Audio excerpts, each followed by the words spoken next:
Tauji tetap bersikeras dengan pendapatnya sambil menggelengkan kepala. Karn, dalam keadaan sangat marah, keluar dari rumahnya dengan memegang busur dan anak panahnya. Sambil berlari, Karn memegang busur dan anak panah. Dengan panahnya, Karn membebaskan Tauji.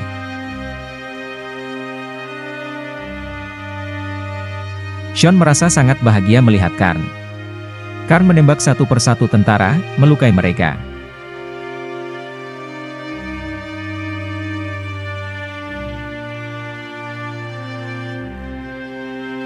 Karn melihat lebih banyak tentara datang, menunggang kuda, dan melempar panah ke lampu minyak. Akibatnya, lampu itu jatuh dan melukai semua kuda.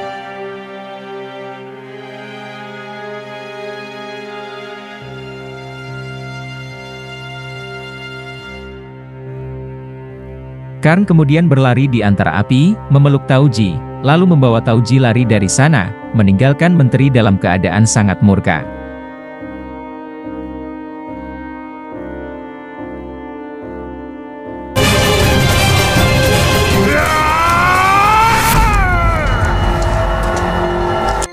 Karn membawa pulang Tauji.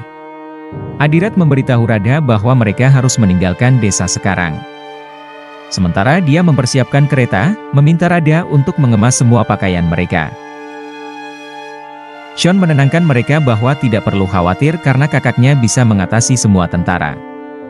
Radha berteriak bahwa Karn adalah monster yang tak terelakkan dan Sean bisa saja terbunuh. Karn selalu terlibat dalam masalah, yang mungkin menjadi penyebab kematian mereka. Ketika mereka semua keluar, mereka melihat menteri beserta tentaranya menunggu di luar rumah mereka. Adirat bersama keluarganya keluar rumah dan melihat Menteri Madiam beserta tentara yang lebih banyak menunggu di luar. Adirat memohon kepada menteri untuk menyelamatkan keluarganya, berlutut di hadapan sang menteri. Menteri Madiam menyatakan bahwa kesalahan anaknya tidak bisa diampuni. Madiam kemudian membakar rumah Adirat dengan melemparkan api ke rumah tersebut. Rumah Karn terbakar. Karn segera berlari ke rumahnya dan mengambil busurnya. Adirat memohon untuk memaafkan keluarganya dan meminta agar putranya diizinkan tetap hidup. Karn kemudian keluar dengan busur dan berbicara di depan Menteri Madiam. Karn mengungkapkan bahwa dia tidak akan menyentuh busur dan anak panahnya lagi mulai saat itu jika sang menteri bersedia menyelamatkan keluarganya. Madiam setuju dan meminta Tauji untuk mengambil busur Karn untuknya. Tauji mengambil busur tersebut. Madiam kemudian mengeluarkan pedangnya dan dengan tiba-tiba memotong tangan Tauji.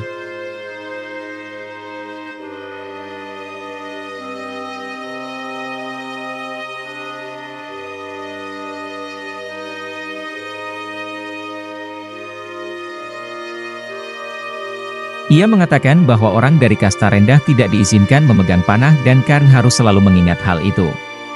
Karn terkejut melihat insiden tersebut. Sang menteri lalu memerintahkan seluruh desa untuk tidak memberikan bantuan kepada mereka dan kemudian pergi. Karn mengelilingi desa dan memohon ke setiap rumah agar membantu merawat pamannya yang terluka, tetapi semua orang menolak membukakan pintu karena takut dengan ancaman menteri. Akhirnya, Karn mencapai rumah seorang tabib dan memintanya untuk bertindak berdasarkan prinsip kemanusiaan dan menyelamatkan Tauji pamannya. Sang tabib memberikan daun nimba kepada Tauji, meminta untuk mencuci luka Tauji dengan air perasan nimba, membuat pasta dari tumbukan daun nimba, dan mengoleskannya pada luka Tauji. Setelah itu, sang tabib meminta Karn untuk membawa Tauji ke desa lain untuk perawatan lebih lanjut.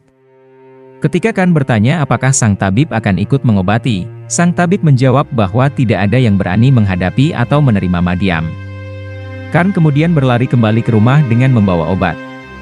Adirat bertanya mengapa sang tabib tidak ikut datang, dan Karn menjawab bahwa tabib tidak ikut. Tauji mengatakan bahwa tidak ada yang akan membantu mereka sampai mereka menjadi kuat. Adirat disarankan untuk membiarkan Karn memegang busur dan anak panah serta melawan Madiam. Karn menyatakan niatnya untuk memegang busur dan anak panah, namun Adirat melarangnya dan mengatakan bahwa Karn tidak boleh lagi menyentuh busur. Tiba-tiba, Radha berbicara, menyatakan bahwa Karn seharusnya memegang busurnya. Radha memberi izin kepada Karn untuk mengambil busur dan anak panahnya.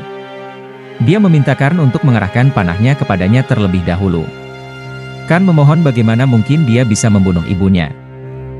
Rada mengatakan bahwa Karn akan selalu menjadi alasan kesedihannya dan bertanya apakah Karn ingin diterima olehnya. Rada memerintahkan Karn untuk mematahkan busur dan anak panahnya agar Rada mau menerima Karn dan mulai menyayanginya. Tauji merasa tak berdaya dan itu mengguncang hatinya.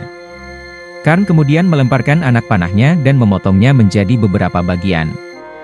Ia memberitahu Rada bahwa dia tidak bisa hidup tanpa kasih sayang dari ibunya, Rada. Rada kemudian menyerahkan kapak kepada Karn dan meminta Karn untuk memotong busurnya saat itu juga untuk membuktikan keseriusannya. Dengan kapak, Karn memotong-motong busurnya sambil berlinang air mata, sementara Shon ikut menangis menyaksikannya. Karn kemudian menyerahkan busur yang sudah patah. Rada akhirnya menjadi tenang.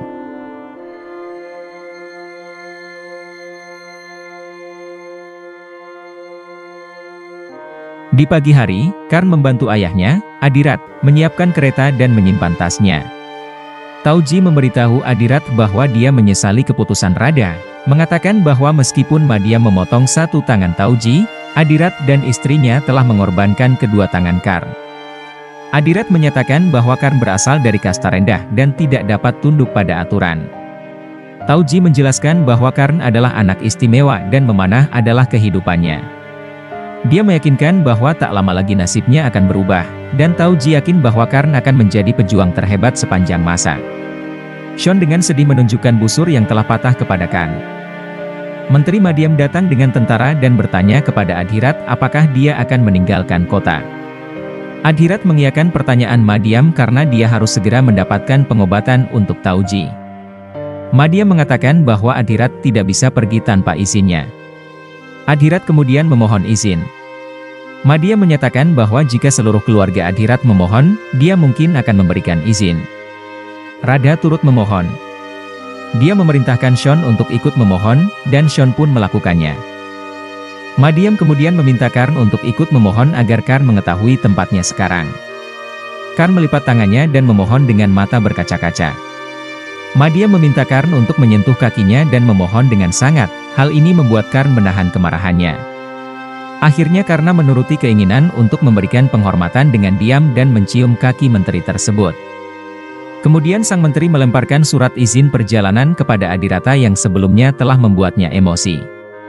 Karena berjanji bahwa suatu hari nanti ia akan menjadi seorang satria yang tangguh dan bahkan seorang raja di sebuah kerajaan. Adirata kemudian berangkat untuk mencari tempat tinggal baru, naik keretanya. Dengan wajah lesu terlihat menghiasi wajahnya. Sementara itu, Rada dan San terpaksa meninggalkan rumah mereka di kerajaan Kunti. Di perjalanan, kereta mereka terperosok ke dalam lubang. Adirata segera meminta kedua putranya untuk membantu mengangkat roda kereta. Diam-diam Rada melihat perjuangan Karna saat mengangkat roda dan mulai sedikit demi sedikit menyadari pengorbanan Karna kepada orang tuanya.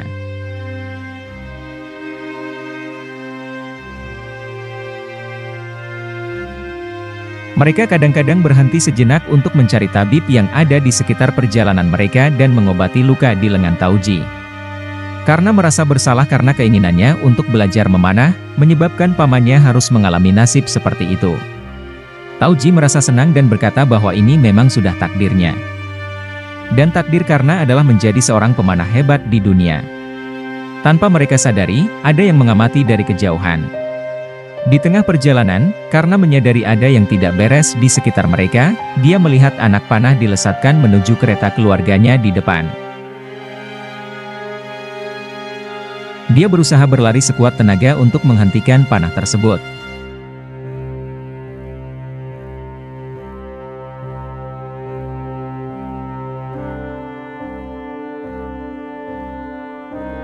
Namun, panah tersebut berhasil mengenai Ibu Rada, dan mereka sangat panik dengan apa yang terjadi.